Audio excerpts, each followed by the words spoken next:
Welcome to ACE Online. Which of the following is an effective method to reduce plastic waste అంటున్నాడు.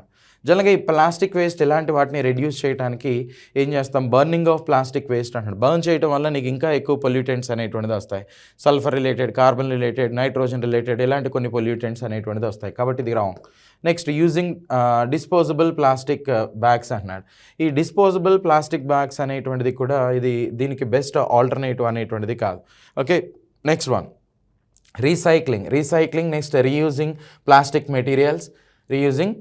Materials అంటే option 3 అనేటువంటిది ఏదైతే ఉందో అది కరెక్ట్ ఆన్సర్గా తీసుకోవచ్చు. ఎందుకనంటే effective method to reduce plastic waste అంటున్నాడు. కాబట్టి మనకు వచ్చినటువంటి వాటిని అంటే ప్లాస్టిక్ మెటీరియల్స్ని మళ్ళీ రీయూజ్ అనేటువంటిది చేయగలిగినట్లయితే, రీసైక్లింగ్ అనేది చేసినట్లయితే సాధ్యమైనంత తక్కువగా ప్లాస్టిక్ పొల్యూషన్ అనేటువంటి దాన్ని మెయింటైన్ చేయొచ్చు. ఓకే, జనరల్గా 3R అంటారు, RRR అంటారు.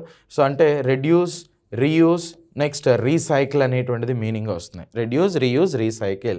సో కాబట్టి గైస్ ఆప్షన్ 3 అనేటువంటిది రైట్ ఆన్సర్. రిమైనింగ్ అన్నీ కూడా దీనికి నాట్ సూటబుల్ అనమాట. Thank you.